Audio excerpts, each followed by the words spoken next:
How's everyone doing? Today I have a Blu-ray update with 9 pickups. And if you've seen any of these movies, definitely let me know what you think of them. First up are a couple Warner Archive collection releases, and I think Warner Archive is doing an amazing job with their releases. The only thing is, I wish they had a little bit more special features, but again, the titles that they're doing, a lot of them haven't had Blu-ray releases before, so I'm very happy with that, and the transfers have been looking great. So first up is Vision Quest, which I remember watching when I was younger. This was apparently the first on-screen movie role for Madonna, very small role where she's like singing in a bar, I believe. And this is basically about a wrestler who is just so determined to shed 23 pounds to take on this, tough as nails, it says on the back, best wrestler in the state, 168-pound champion named Shoot. So it's basically Matthew Modine just trying to shed weight, being super determined to win his matches and become the best wrestler. And then Linda Fiorentino kind of comes into his and his father's life and kind of changes things up and maybe gives him different ideas and aspirations. So there's kind of a unrequited for a little bit romance aspect. And again, it's just the soundtrack in here is amazing too. But it's basically all about his journey to lose the weight and win the wrestling match. Very engaging, especially the leads right here, Linda Fiorentino and Matthew Modine. It was cool to see Madonna in her first role in here too. But I remember watching this as a kid, so it definitely has some nostalgia aspect for me. And nice release from Warner Archive. Again, wish it had special features. No special features on that. A lot of their ones don't have anything, but sometimes they do. But again, the transfers are good. The releases don't have any other Blu-ray releases, so I'm happy for that. Next up is Joe Versus the Volcano with Tom Hanks and Meg Ryan.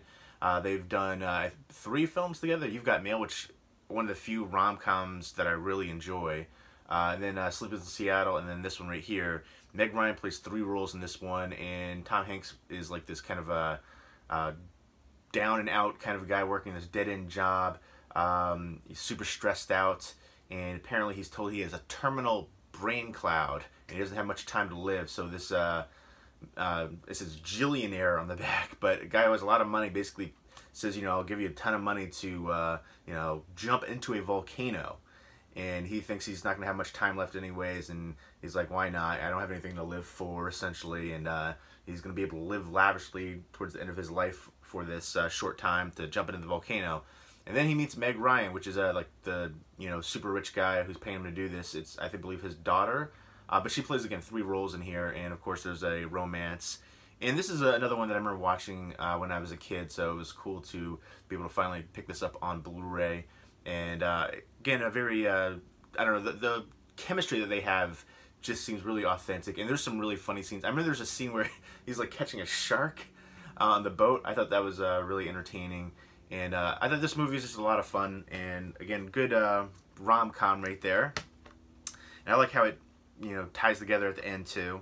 Next up is Sleepless with Jamie Foxx, T.I., which I think T.I. is actually a really good actor. I'm a fan of his music as well as his acting. Gabrielle Union's in here. Really good supporting cast. There's a bunch of other people too. I'm trying to remember on here. Dermot Mulroney, David Harbour, a whole bunch. Michelle Monaghan. But it's basically, he's an undercover police officer, and I think there's like corruption, and there's like a casino and a heist that goes wrong, and his son gets taken, and he has to, fight to get him back. And I remember it's very tense, some palpable tension in there. And there's certain scenes with the, betrayal going on.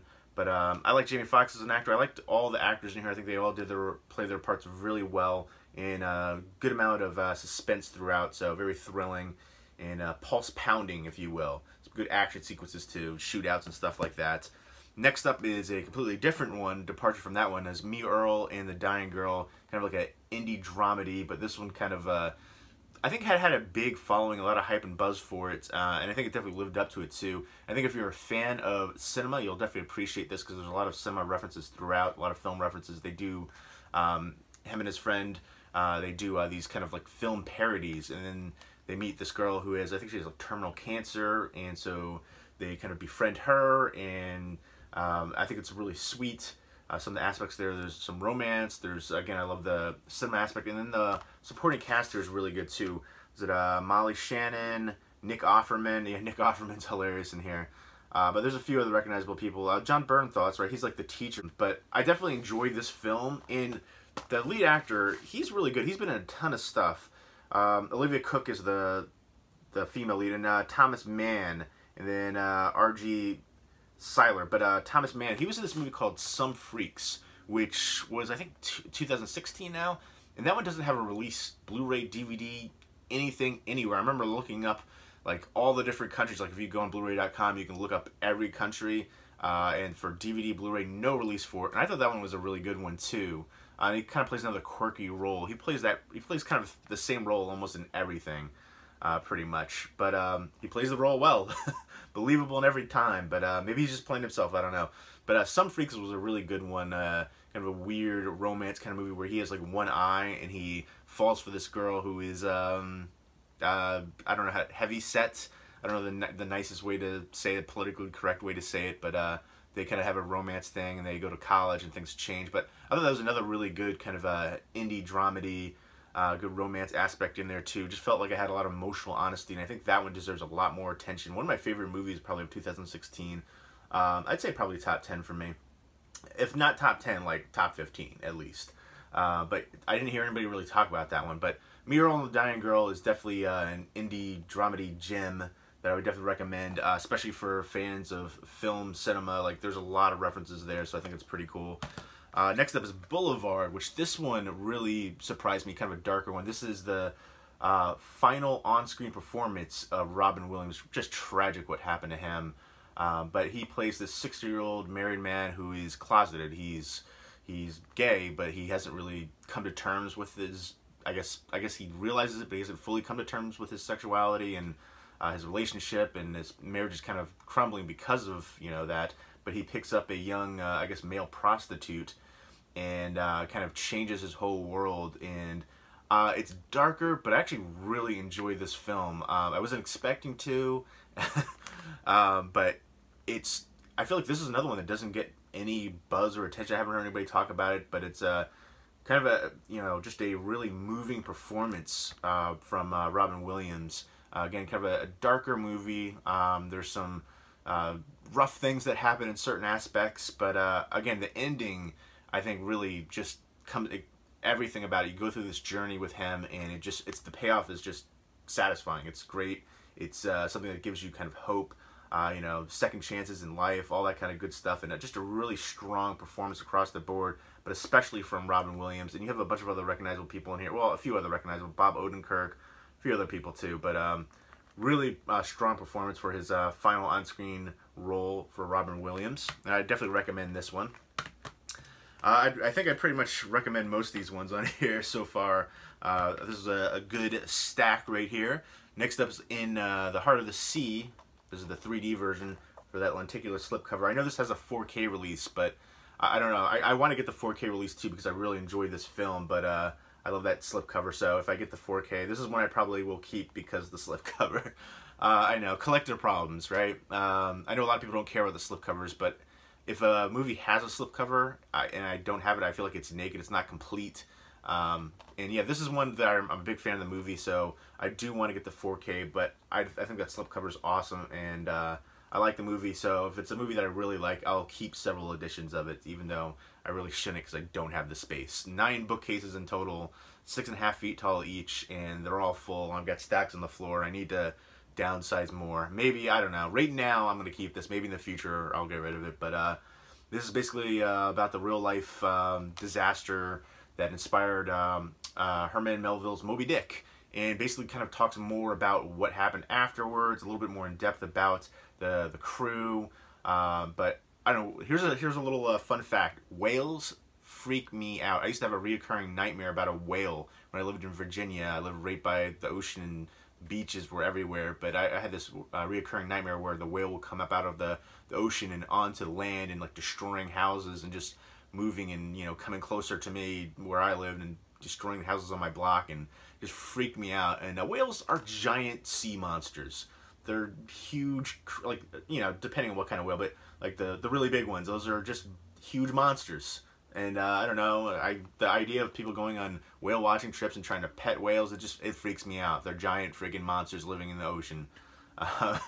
But yeah, so that's another thing. Like when I first, saw trailers for this and heard about it, I was like, this is gonna freak me out. This is something that's gonna bring back those recurring nightmares. But yeah, so I watched it though. It blew me the heck away. I thought it was visually stunning.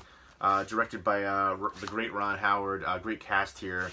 You've got trying to see Chris Hemsworth, of course, is in the lead, but Cillian Murphy's in here. Tom Holland. I'm trying. There's a few other recognizable people in here. Brendan Gleeson, always really good too.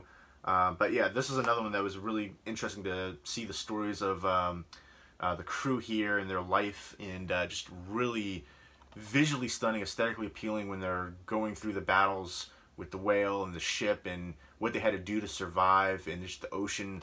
I can't wait to see this on 4K too, but I thought this looked glorious on 1080p. Next up is The End of Tour. Infinite Jest was the writer right here. David Lipsky is the Rolling Stone journalist who's in the late 90s is tasked to interview legendary author David Foster Wallace. And it's basically about their friendship, rocky at times. Basically, I love the full circle storyline of this too. And then just kind of going through the the journey and kind of self-discovery and just talking about life. It has a lot of emotional honesty. How they're just still trying to figure things out, life in general. And I just thought it was really moving. A great cast here too. Music by Danny Elfman. But you've got, and I'm actually not a fan of Jesse Eisenberg or Jason Segel acting-wise, but I thought they were both, I liked him in How I Met Your Mother. That was like the only really big thing that I enjoyed him in. He was great in that role, but both of them, they usually play the same roles in the movies that they're in, and I can't stand them usually. But this one, they were great in it. They're probably some of my favorite performances from them. And it has a good supporting cast here too, a little bit underutilized at times. You've got Ron Livingston from Office Space, Joan Cusack, and Anna Klumsky from the My Girl movies. She's coming back into acting. I think she took a while off, but there you go right there. A whole bunch of recognizable people, but the two leads are really the driving force here, Jason Segel and Jesse Eisenberg. But really enjoyed the heck out of this one. Great, another dramedy, has a lot of dark humor elements going on to it. Next is The Wolf Pack, and this one was just kind of mind-blowing to me. It's basically about this family who doesn't leave their Lower East Side Manhattan apartment for years. In fact, there's 6 brothers. It focuses on them, but they have sisters too. And it's basically them as kids living with this kind of a tyrannical father who won't let them leave the house. Sometimes they'll leave the house only once a year. Sometimes they won't leave the house at all in a full year. So at a couple points they sneak out and they go around the city and stuff. And then at one point one of the brothers decides he's not going to take any more leaves. And basically it's about them breaking free from their father. And the father, I was really surprised how the father just kind of gave up and let them go at the end, kind of. But it's basically how they were obsessed with movies. That was their outlet to survive and not be suicidal. I imagine, lonely and depressed, and be able to get through life because of their passion for movies. They watched movies all the time. They recreated movies and movie scenes with stuff around the house like duct tape, bottles. You can see there's a Batman right there where they dressed up as, and them playing other different roles. But it was very moving, depressing, but it kind of gives you hope at the end for them, that they're finally out, being able to, get away from their father and live life, finally. But it was awesome to see their passion for movies, too. I thought that was really cool. And there's actually a video of them going to the Criterion Collection closet. Like, if on the Criterion Collection channel on YouTube, they have closet videos where people go in and pick movies. I think that's awesome. It was really cool to see them. They just went wild in there. And it's awesome to see, like, authentic passion for film like that. And, I wish I could go to that Criterion Collection closet and be able to pick movies like that. But really good movie, very moving, very interesting as well. Next up is Dope. And this one, the director for this, he also directed The Wood, Rick Famuyiwa. I'm probably mispronouncing that. But this is another really good one from him. But I like The Wood a lot as well. But produced by Forrest Whitaker, too, and Pharrell Williams. But Shameik Moore was really good in the lead role here. You've got, who else was in here? Tyga, Blake from Workaholics. He's always great. He plays the same role in basically everything he's into. But Zoe Kravitz is really good. A$AP Rocky as well. A lot of these rappers like Tyga, A$AP Rocky, I think they do a really good job acting-wise too.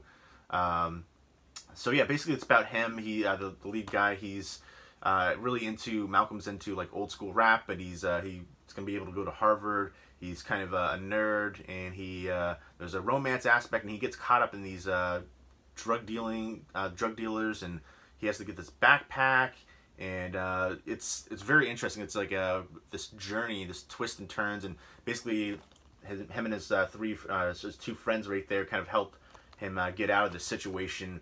But it's this, basically a really interesting adventure going on here. And again, it felt like it had a lot of emotional honesty too, a lot of heart to it as well. And I'm looking forward to revisiting this when I saw it when it first came out. And I'm going to rewatch this one again soon because I remember enjoying it a lot. And again, the acting performances did a good job driving it too. And I remember having a good soundtrack. So there you go. Those are the 9 pickups right there. Again, if you've seen any of them, definitely let me know what you think of them. And let me know what your favorite pickup from this lot is right here. Hope everybody's doing well. Take care.